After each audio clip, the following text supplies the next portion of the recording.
Are there some things that you do all the time that you would never even think of not doing? Hi, I'm Bernice Hunt, and I am a brain health specialist. I work with women just like you who are starting to notice a few memory challenges, and I help you to stay sharp so that as you age, you can still travel, have fun with your grandkids, and experience new adventures without missing a beat. As a school teacher and a parent, when I wanted my kids or my students to understand that they had no choice in a certain matter, I often used the phrase, "It's not a discussion." And that let them know that we were having a conversation about it. This was going to happen. This was what they were going to be doing. That's it. Okay? And when it comes to your sleep, you might want to think about putting some things on your to-do list that are non-negotiable. Did you catch my last video? I had a video a few days ago about the power of sleep. It's on my Facebook page and my YouTube channel, Keep Your Brain Sharp. You want to go there, you can see the little clip I did about that. And today I wanted to talk about 5 things that you should be adding on to your to-do list if you don't already have it on there to increase the chances of you having better sleep, okay? You want a good, sound, quality sleep, okay? And I call them my non-negotiables, okay? Now, first thing, have a regular schedule for your bedtime. I mean, have a set time when you know it's time for me to go night-night, okay? It's time for me to go to bed, okay? And whether it's 7 hours, 8 hours, or 9 hours, you need to find out what your body responds to best. If you don't already know that, you may well need to experiment. Go 7 hours, see how you feel the next day. Go 8 hours, go 9 hours. See what works best for you, okay? It's going to be between 7 and 9 hours, the researchers are telling us. Because did you know? I hear people talk about how they can, they only need 5 hours sleep or whatever. The scientists tell us that there is a small percentage of the population that can function on less than 7 hours of sleep, and there doesn't seem to be any damage to, their health or their sleeping quality, but it is less than 1%. So yeah, you might fall into that less than 1% of the entire world that can properly function off of less than 7 hours. But if I were you, I wouldn't be banking on that, okay? Because there's 99 point whatever percent of chances that that's not you, okay? So try to figure out which one of those hours, 7 hours, 8 hours, or 9 hours, works best for you. Because guess what, guys? It's kind of like a working alcoholic. A working alcoholic is an alcoholic that can get up and go to work and do a full day's work every day, drunk as a skunk. He is drinking all the time. He is a working alcoholic.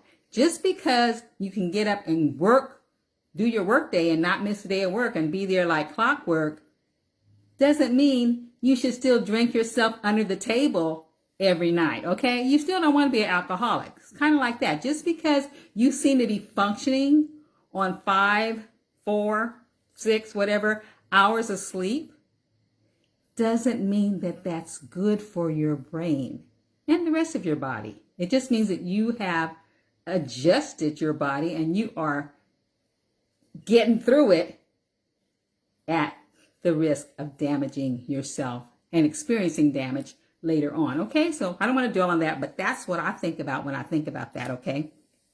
So, and I'm not talking about going to sleep at midnight, okay? Actually, science also tells us that the hours between 10 p.m.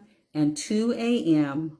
are actually the hours when your cleaning crew, your brain's cleaning crew, the lymphatic system, is the most productive. That's their peak performance time. That's when they can get the most stuff done. We're just like that too. During the day, there's a certain period of day when we can just knock her out, and the rest of the day we kind of get things done, but not on our peak hours. Okay, so their peak hours are from 10 p.m.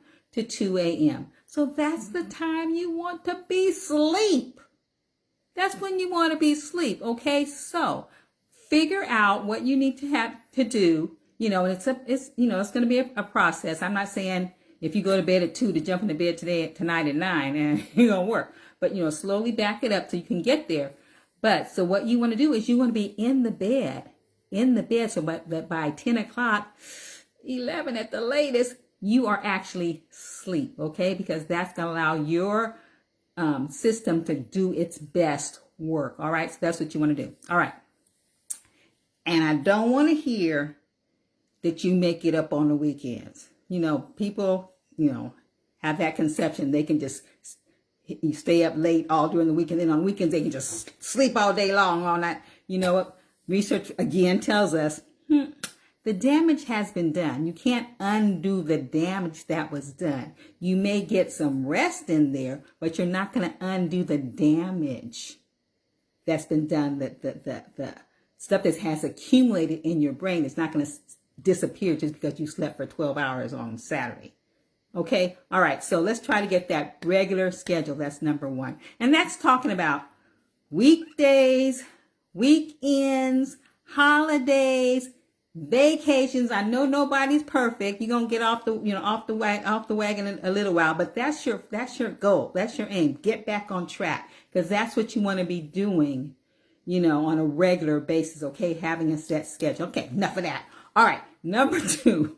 Okay, number two is sleep in the dark. Have your bedroom as dark as possible. So that may mean that you need to get some dimmer switches or dimmer lights or something, because I know some people need to make those bathroom visits or whatever. Or you can do it. That can become a neurotic aerobic activity for you, using your other senses to get around. But I don't want you to hurt yourself. So if you need a dimmer switch or dimmer light, do that. So when you get up, you can turn that light up and get to the bathroom and get back, whatever you need to do. Or you may have to get some blackout curtains to make your room dark, because just like men have their man cave, your bedroom should be your bear cave. It should be pitch black if possible. So when you hold your hand up to your face, you cannot see it. That's optimal. Okay, so get as close to that as you can, because your receptors, your eyes, even if your eyes are closed, even if you have your eyes covered, if there's light about, it is registering. Okay. All right. So you want to get it as dark as possible for the best chance of better sleep. Okay. All right. Number three actually has two parts. First part's kind of easy. For most people, it's going to be kind of easy because it has to do with caffeine. And it's simply to stop having caffeine after 2 o'clock, because caffeine is a stimulator. Okay, stop your caffeine. I'm talking primarily coffee, but anything that has caffeine in it. Can even be candy, guys. Okay, stop the caffeine stuff after 2. For some people, they need to stop it by 12 noon. Because they are that sensitive. It takes that long. It takes hours for that caffeine to dissipate. And for some people, it takes that long. They still are wired, longer than other people. So if you're the one that needs to stop at 12, stop at 12. Okay. But at the max, stop at 2. Okay. So you can get that kind of dissipate out of your system. The other part of this, number 3, is a little more difficult for some of us, because stop eating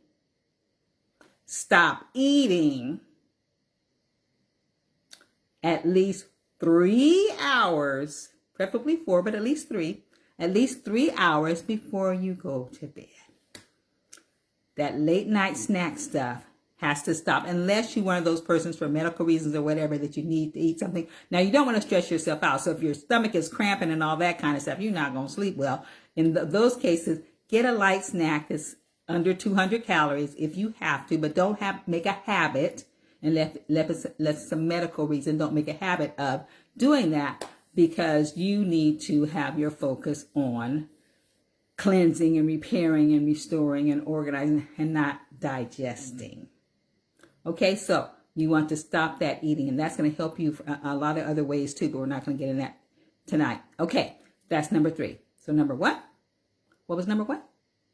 What was number one? Have a schedule. That's right. Find out. Are you the 7-hour, 8-hour, 9-hour? Who are you? Okay. Number two. What was number two? Get that room as dark as possible. That bedroom should be a dark place. Okay. Number three. Cut the caffeine and stop eating everything at least 3 hours before you get in the bed. Okay. Number four. Some people are not going to like this. What do you do? Turn those screens off 1 to 2 hours before you actually go to bed. So you're going to stay up and you're going to turn that stuff off. O-F-F off. We're talking your TV, those things that have a screen. You know what those things are that have a screen. But I'll go over it in case you're playing like you don't know. We're talking your TV. We're talking your computer, desktop computer, laptop computer. We are talking cell phone. Cell phone off. And I know some people go through some trauma with that, but just tell your friends and loved ones, you know what, I'm cutting my cell phone off. You can't call me after this time. I'm not going to answer. My phone is off because I am giving myself quality time toward sleep. I'm prioritizing my sleep, okay? They'll thank you later when you get older in years and they don't have to take care of you. They will thank you for cutting that cell phone off now, okay? So don't feel guilty about that. You're doing it because you do love them, because you do want to be around for them, okay? So you're cutting it off. So cut those things off. Stay up. I don't say cut it off and jump into bed. Stay up so that melatonin can start rising and increasing in you, and do just old school stuff, guys. Come on. Back in the day, read a book, not on your Kindle, not on your cell phone.